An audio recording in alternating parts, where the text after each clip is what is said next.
Hello, friends. Continuing with the tutorial videos on HiTek Studio software, which is related to HiTek brand HMIs. Today, we want to get familiar with the rest of the tools in the component tab that we haven't covered yet, like tables, sliders, and moving components. Let's see what they actually are and in what situations we can use them.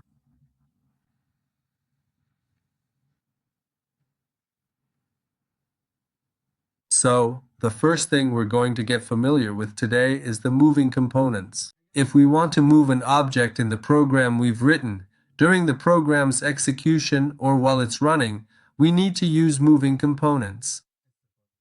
How does that work? When you click on this, a page will open up for you. If you want to move along the x-axis, select this option. It asks, from which address should I get the value that needs to be moved along the x-axis? For example, I set this to LW0.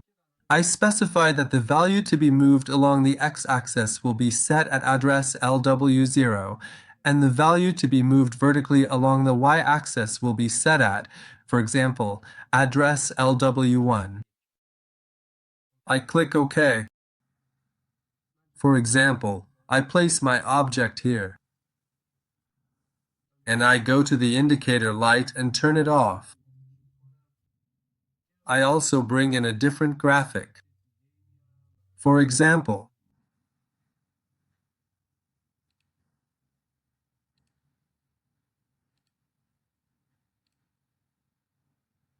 a shape that just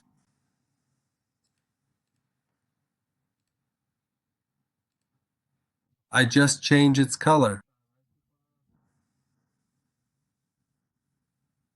For example, I make it this color. And I click OK. I make my object a bit bigger.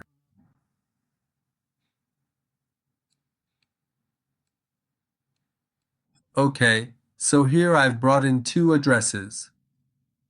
Word 0, I'll put a text in front of them. Word 0, this is my word 0 address.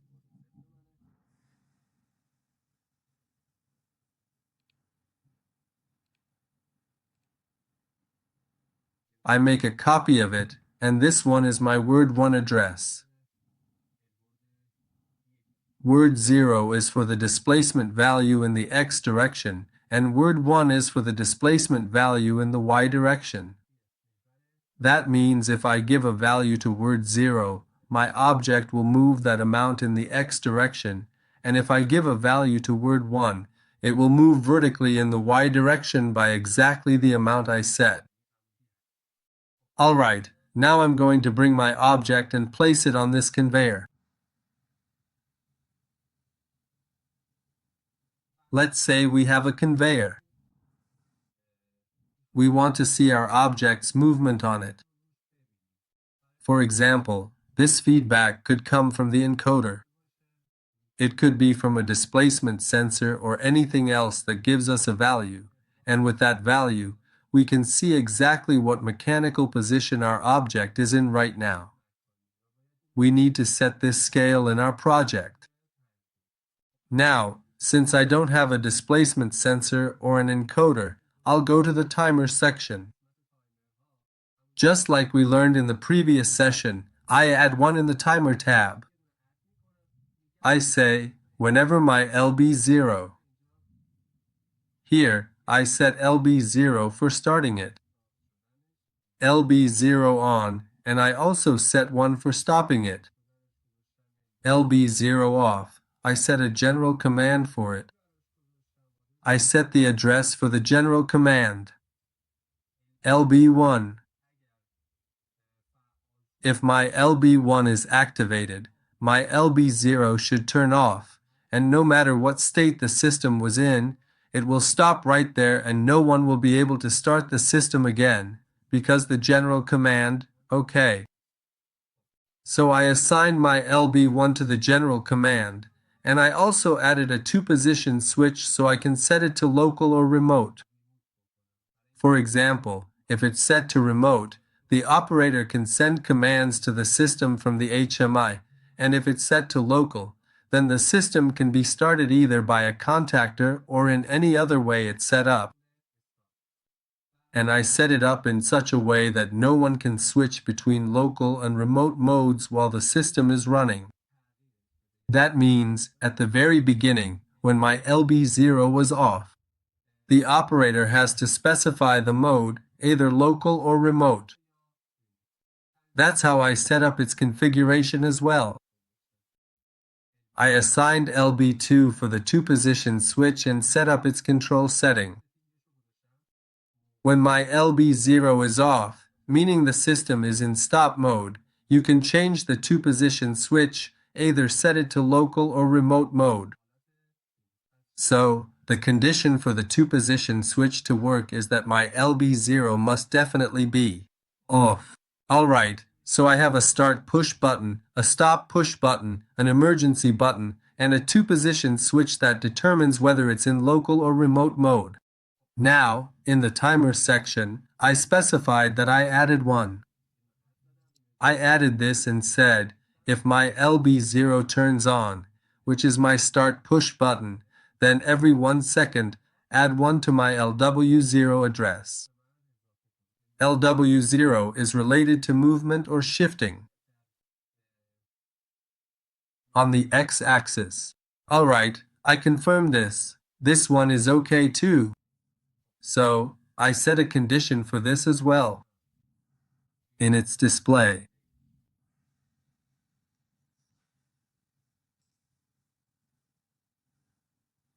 In its display, I set it so that as long as... Alright, let's move this forward. I'll explain the condition here in the next part. I'm running my system in offline simulation.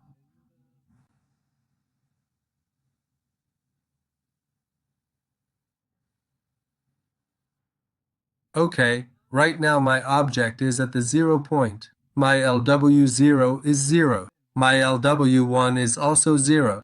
So now, if I press start, my object should move forward and the value of my LW0 should increase by 1 every second.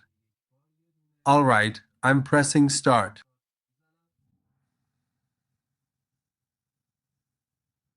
You can see that my object is moving forward, and every second, 1 is added to my LW0 address. To make it clearer, I'll increase its displacement a bit so you can see it. Let's say every 1 second, for example. It moves forward by 5 steps.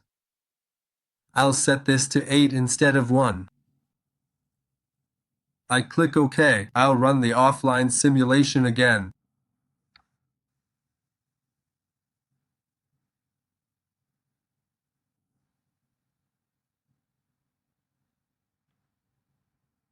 Alright, now if I press the start button, my object should start moving. You can see that every 1 second, my object moves forward by 5 steps, and I can tell that my system is now in run mode.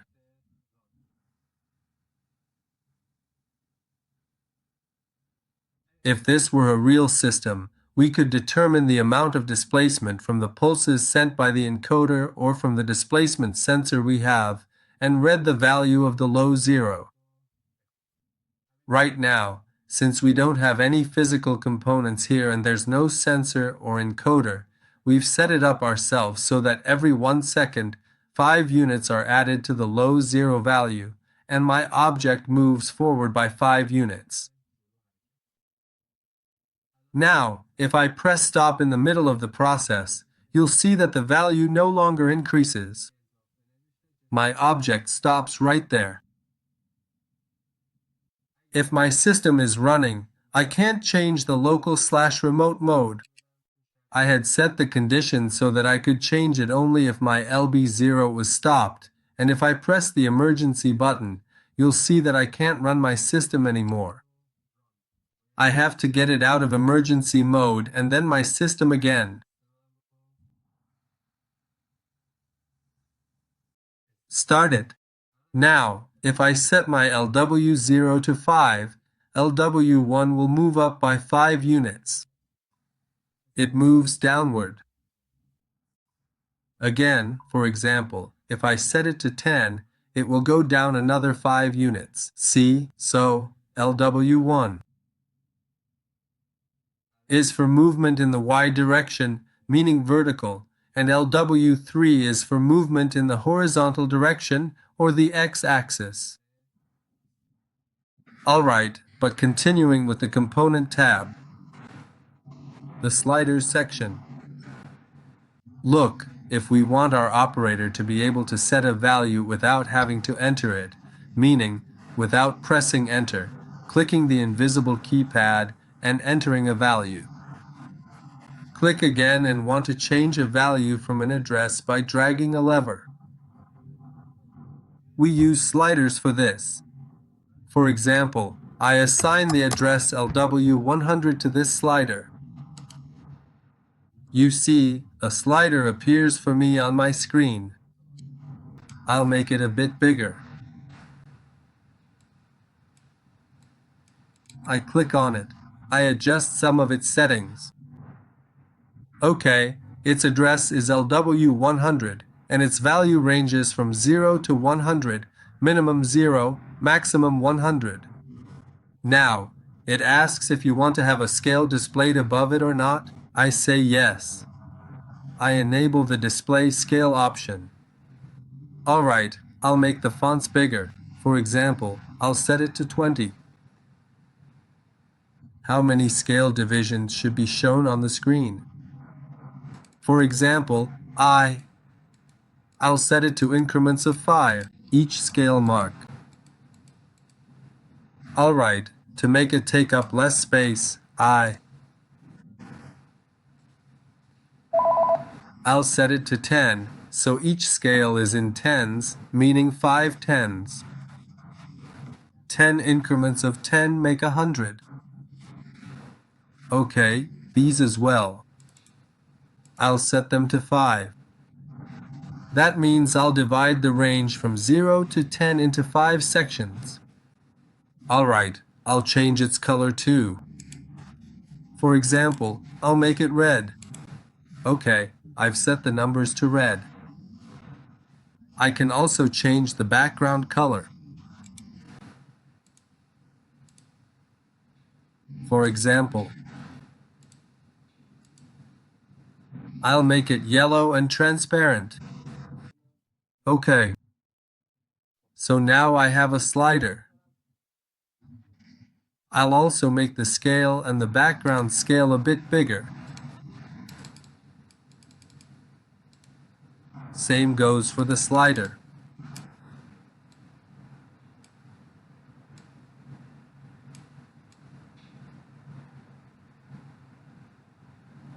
I'll make the slider smaller too, so the numbers show from the start to the end of the slider. Alright, okay. So I have a slider where the minimum value is 0 and the maximum value is 100. The address I gave this slider is the number LW100.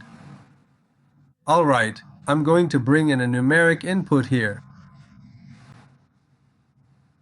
I'll assign it the LW100 address. I'll make it bigger so I can see it clearly. Okay, this LW100 address, I'll run the offline simulation.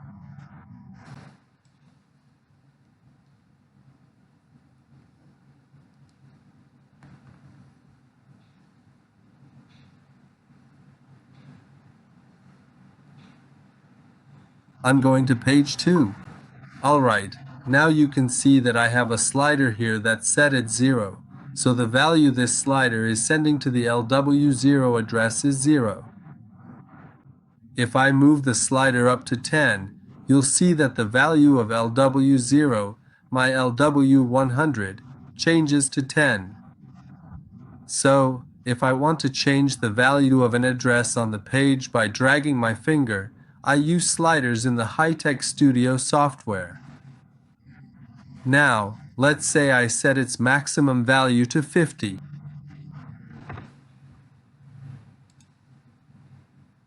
For example, I want to change the frequency value of an inverter from the HMI screen without having to enter a numeric input and confirm it.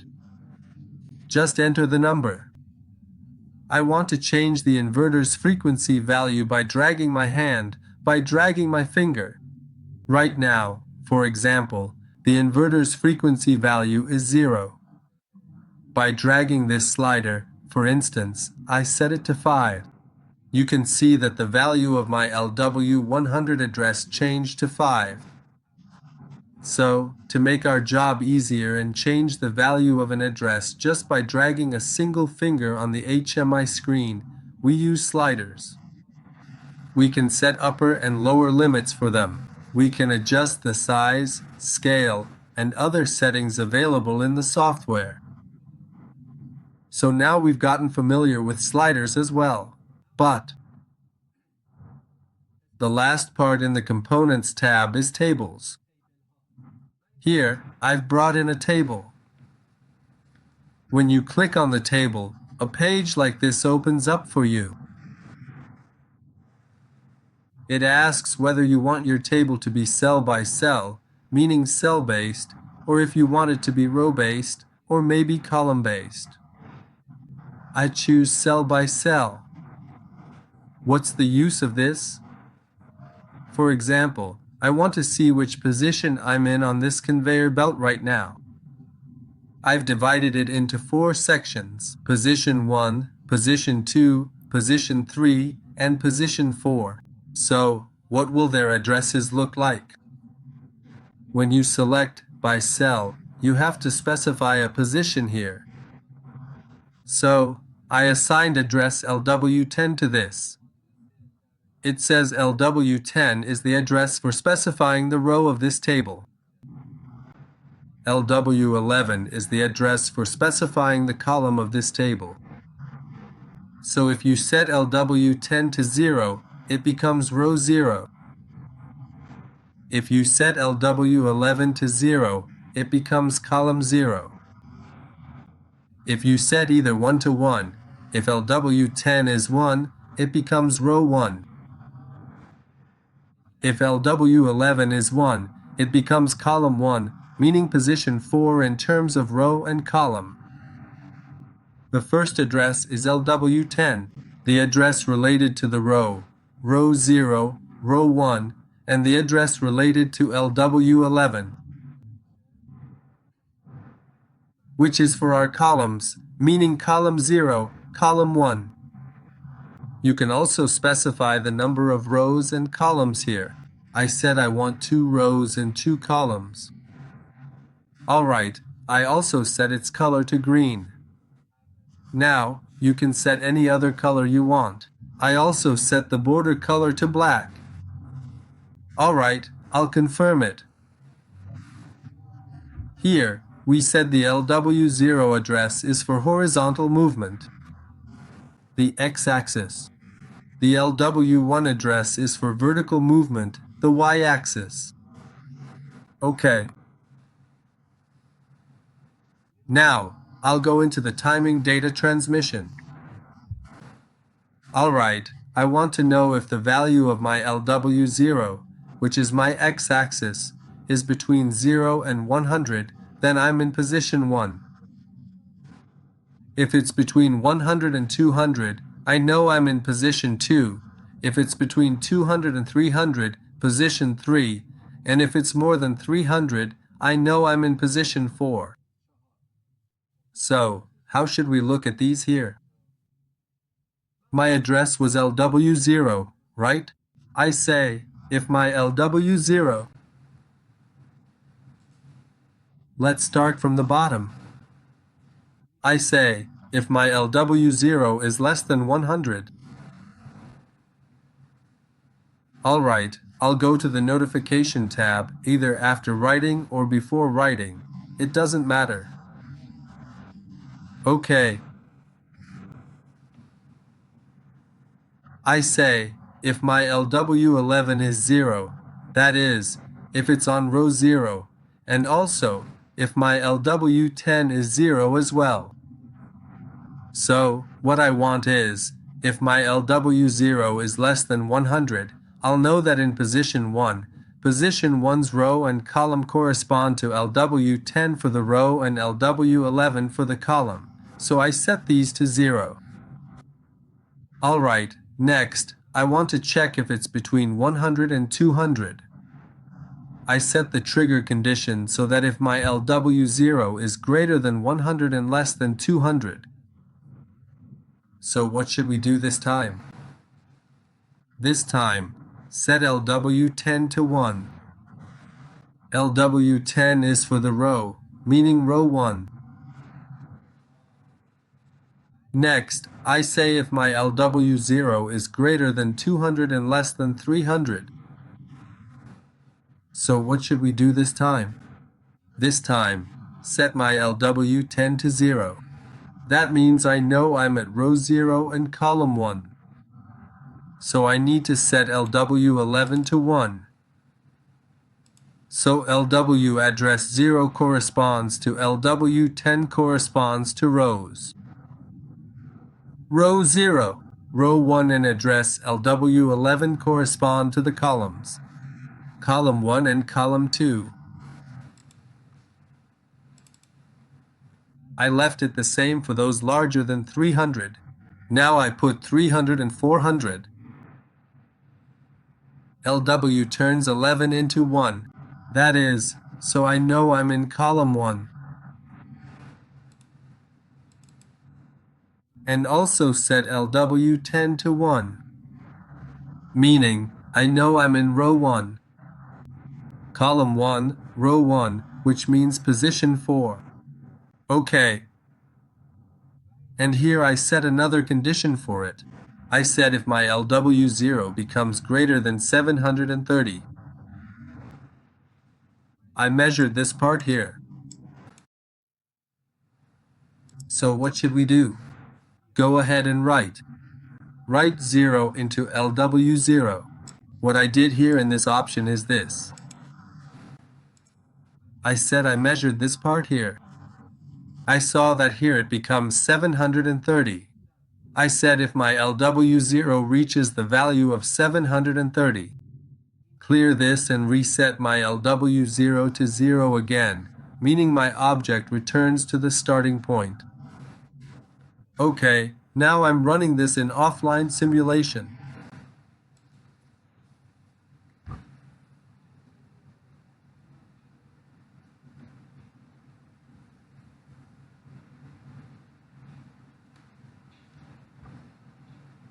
Alright, I'm pressing start. Look, up to the value of 100, it's in position 1.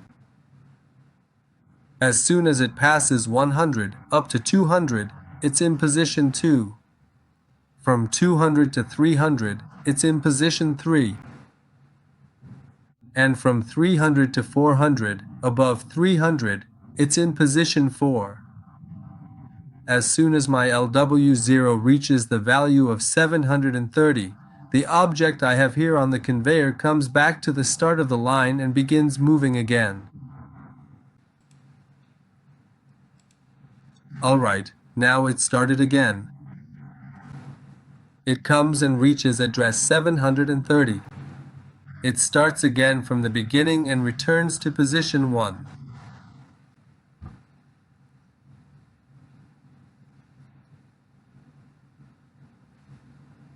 At the start of the video, we also mentioned that since we don't have a displacement sensor or an encoder here, we've set it up so that, for example, every second, 20 units are added to this LW0 value.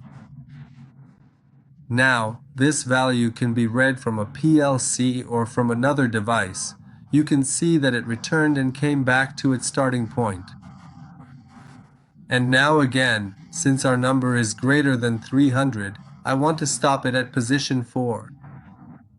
I stop it, and my object stays right here. So, in this video, we got familiar with moving objects. We said that we assign an address for the x-axis and an address for movement along the y-axis.